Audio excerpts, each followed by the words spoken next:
Os policiais flagraram a participação de mais de 50 pessoas em uma festa eletrônica na madrugada desse domingo. Mesmo na quarentena, o fim de semana foi de festa e aglomerações em várias cidades da região metropolitana. Festas clandestinas foram realizadas em diversas cidades do país neste fim de semana. Essa festa acontecia em uma chácara na cidade de Sorocaba. E aí estava rolando de tudo, como você trouxe pra gente esse número absurdo de 1.000 pessoas em um espaço bastante reduzido.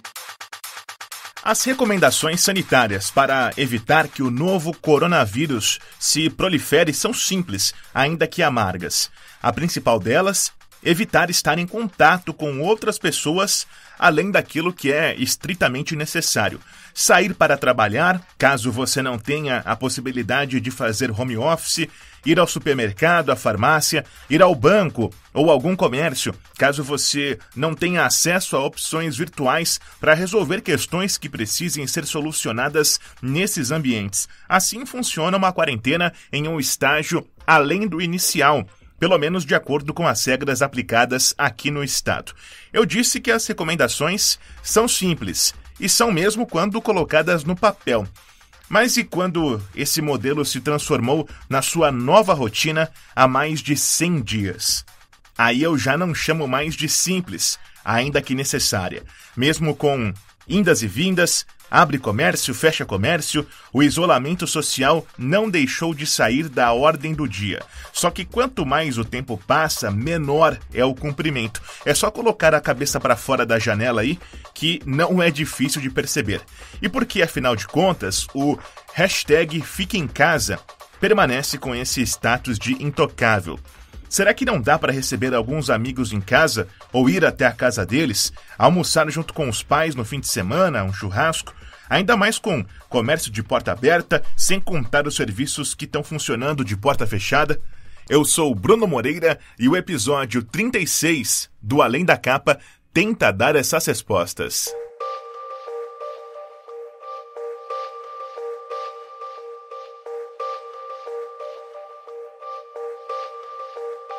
Para isso, eu tenho a ajuda do Tiago Miranda da Silva. Ele é professor de microbiologia e imunologia da Pontifícia Universidade Católica de Campinas.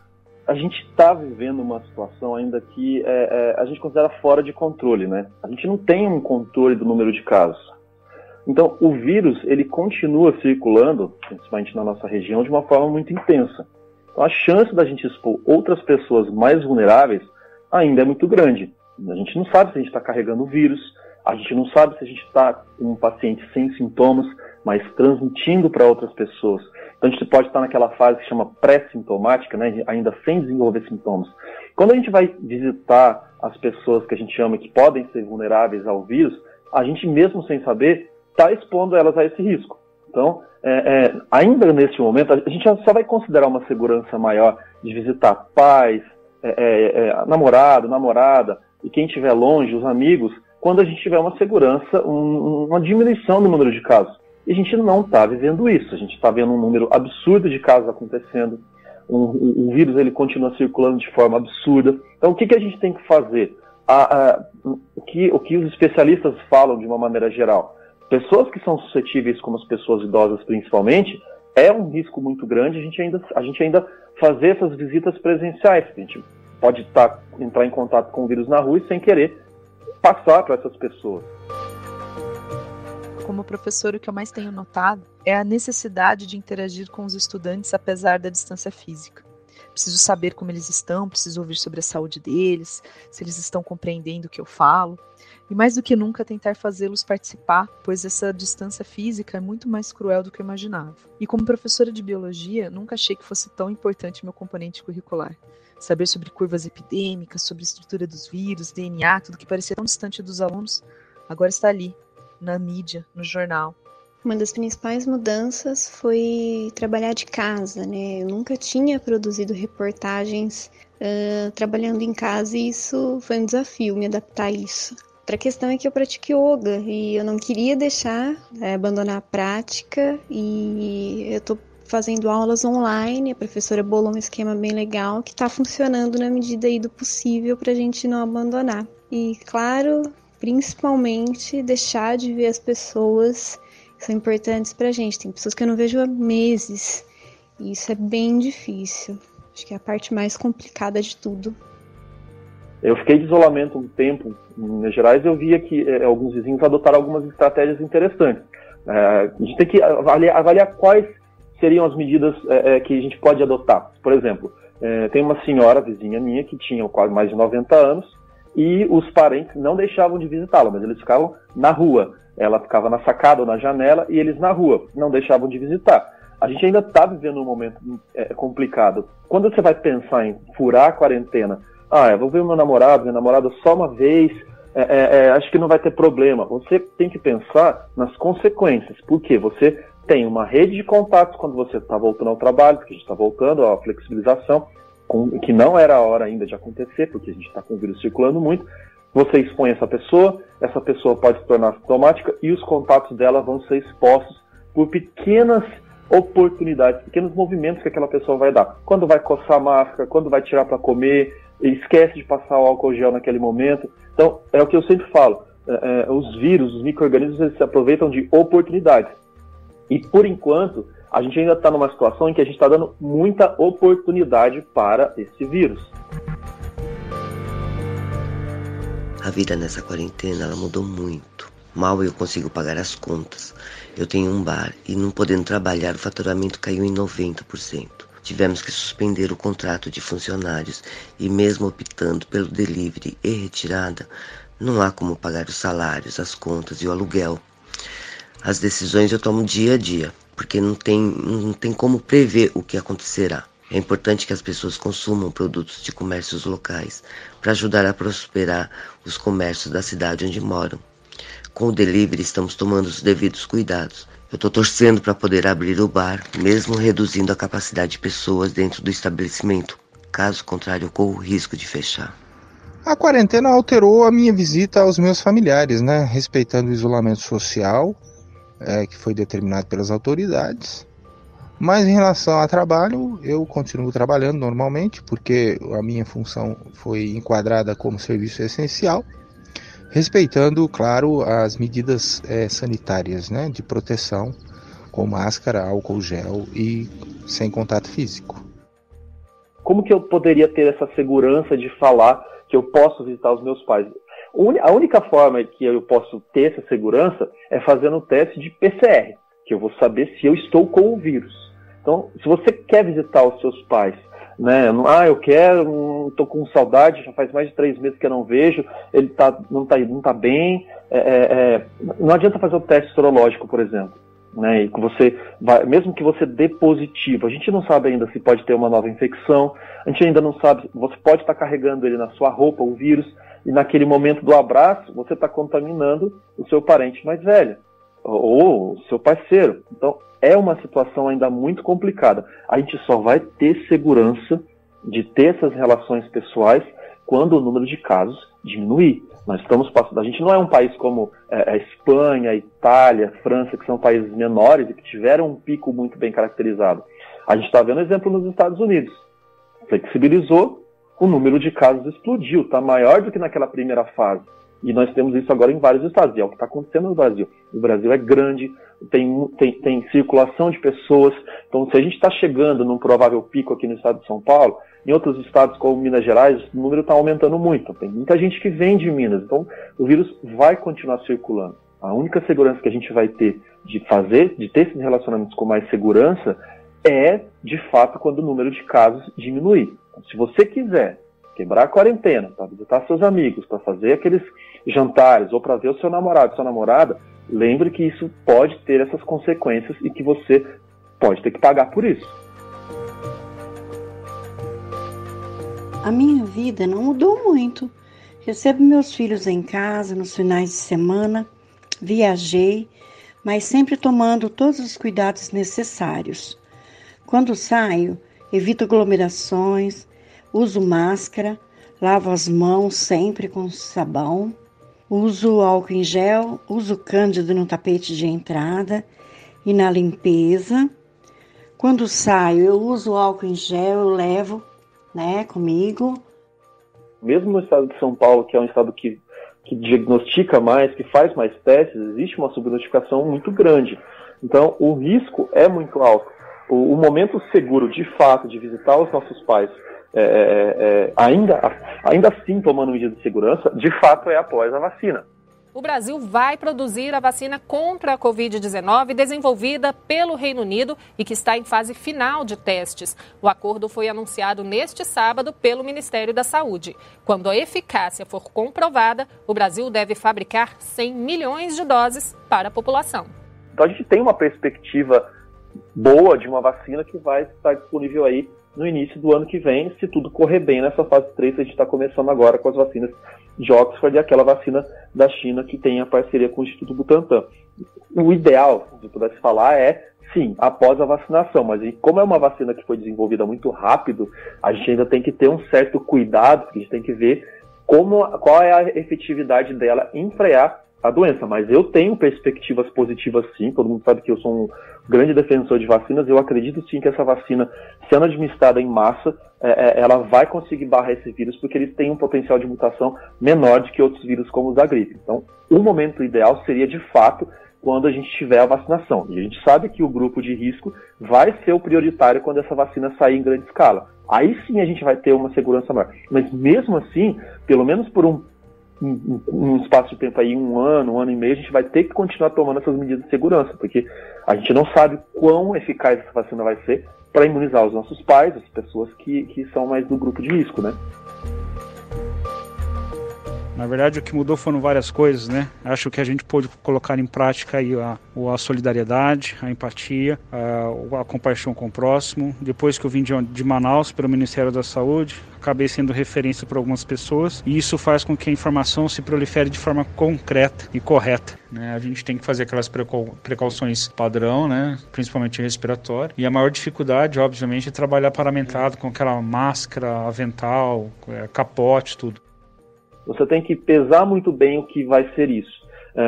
Tem alguns locais que comentam, se você realmente quer encontrar o seu namorado, existem formas do uso de máscara durante o contato íntimo, sem contato direto no rosto, que é a forma de transmissão principal, mas isso é muito complicado. O ambiente de uma pessoa que está transmitindo o vírus, ele vai espalhar, né, pela respiração no ambiente todo, então o risco é muito alto.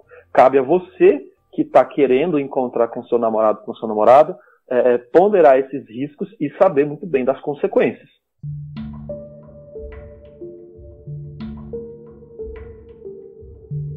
As percepções do professor Tiago são localmente reforçadas pela médica infectologista Juliana Ribon. Ela atua no Hospital Municipal Dr. Valdemar Tebaldi, em Americana. Se o comércio abre de maneira ordenada, as pessoas vão lá comprar aquilo que é necessário, usar máscara, higienizar as mãos, manter o distanciamento, a gente consegue que a vida da gente possa voltar ao normal de maneira gradativa. Só que o comércio abre, a gente tem confraternizações que não era para estar acontecendo, não tem esse respeito. Então foi uma soma de coisas que, na verdade, a gente está começando a ter os nossos números maiores agora. Com a chegada do coronavírus, da pandemia, que pegou todos de surpresa, nós tivemos que nos adaptar para atender os nossos clientes e também proteger os colaboradores da loja. Adotamos vários cuidados e procedimentos com a utilização de álcool em gel, intensificamos mais vezes a limpeza da loja, treinamos a equipe para que o supermercado, que é um setor tão essencial para a economia, permanecesse em atividade, atendendo as pessoas com segurança, num momento tão difícil de pandemia. Nós encaminhamos aos membros da igreja, via redes sociais, os nossos cultos, que são gravados no templo ou gravados nos escritórios e encaminhados para as igrejas. Além disso, nós aqui na Igreja Presbiteriana de Americana, aproveitando esse tempo de quarentena, nós abrimos a igreja para o acolhimento de pessoas em situação de rua durante esse período. E a gente tem idosos que realmente a gente vê na rua, a gente tenta conversar, tudo, abordar, tentar orientar, e na verdade o idoso ele simplesmente vira e fala: olha, eu já vivi tudo que eu tinha para viver. Eu já ouvi vários idosos falando isso. Se esse paciente ele pensa dessa maneira e contamina outros idosos juntos, que eles se reúnem, então assim, se a gente pensa em 6 idosos chegando hoje graves no hospital municipal, isso é bem complicado, por exemplo. 100 dias de quarentena, para mim, significam 100 dias sem poder encontrar o público no teatro, sem poder ter esse contato tão potente da arte e sem poder encontrar os meus parceiros para fazer teatro, para praticar. Sem dúvida, 100 dias com uma lacuna muito grande na minha vida. Eu trabalho na Guarda Municipal, que é de serviço essencial, então nós não paramos e estamos tendo que tomar muitos cuidados para estar realizando o trabalho. Aqui em casa a rotina está bem puxada por conta da gente ter 2 filhas em idade de aprendizado, em idade de ler e escrever, então a gente está tendo que dar aula para elas. Eu e meu marido estamos nos revezando para estar fazendo isso. A minha mãe é do grupo de risco e está isolada na casa dela, então eu que tenho que estar ajudando ela com compras, pagamento de contas. Então, assim, está sendo bem puxado. Para quem não está isolado, para quem está tendo que trabalhar, acaba que está juntando muita coisa. A gente tem no hospital internado, a gente ficou com filho, mãe internado, a gente tem parentes internados. Então, assim, é muito triste, porque você acaba contaminando uma família inteira. Então, você contamina a sua família e acaba que a pessoa coloca em risco toda uma célula familiar. Isso é complicado. E aí você tem mãe e filho internado. A região de Campinas, se já tinha um aumento na sua taxa de ocupação na cidade sede, o município de Campinas, agora tem também um aumento nos municípios da região. Portanto, um momento de alerta para a região de Campinas. Os municípios da região metropolitana de Campinas devem ter cada vez mais cautela. Esse é o secretário de Desenvolvimento Regional do Estado, Marco Vignoli, em entrevista no último dia 1º de julho, quarta-feira. Foi o sinal de que o estágio vivido pela região estava prestes a mudar, como anunciado na sexta, dia 3 de julho. Americana e as demais cidades do Polo Têxtil regrediram da fase laranja para a vermelha do Plano São Paulo, que foi montado para disciplinar a retomada da atividade econômica do Estado em meio à pandemia da Covid-19. A fase vermelha é a de quarentena restrita, onde só atividades essenciais podem funcionar. Com a palavra, a secretária de Desenvolvimento Econômico do Estado, Patrícia Ellen. Na próxima página, nós temos aqui, então, uma atualização em uma região específica, que é a região de Campinas, devido a esse crescimento da ocupação de leitos, né, que foi resultado também das últimas semanas de aumento de ocupação, de internações na região, e por isso nós temos aqui a reclassificação para a região de Campinas, para essa fase de alerta. Esse episódio trouxe depoimentos de moradores de Americana e região em resposta a uma pergunta direta: o que mudou na sua vida depois de 100 dias de quarentena? Essa marca foi atingida aqui no estado no dia 2 de julho, quinta-feira. Elas são a professora Paola Fernanda Guide Meneguim de Oliveira, a jornalista Marina Zanac, a empresária Magda Morita, o motoboy Marcos Paulo, a aposentada Maria Aparecida Pires do Nascimento, o enfermeiro Carlos Eduardo Vicente, o gerente de supermercado José Kemp, o pastor Jabes Hipólito de Campos Júnior, a atriz Laís Ramires e a guarda municipal Franciele Fidelis. O suporte de produção na coleta desses depoimentos teve o apoio de Paula Nakazaki, Natália Velosa, Estela Ribeiro, Maíra Torres, Leonardo Oliveira e Thalita Bristotti. As explicações do professor Tiago Miranda da Silva foram concedidas ao programa Liberal no Ar, das rádios FM Gold e Clube AM, em entrevista conduzida por Thalita Bristotti e Leonardo Oliveira. E a médica Juliana Ribon foi entrevistada pela repórter Marina Zanac.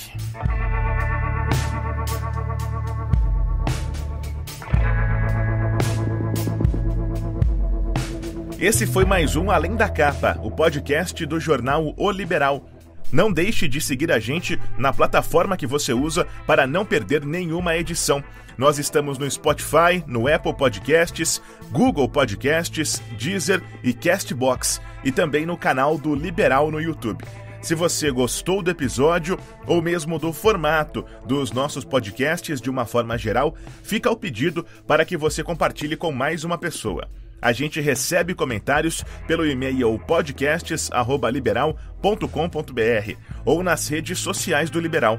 Os endereços estão na descrição do episódio. A apresentação e edição são comigo, Bruno Moreira. Até a próxima!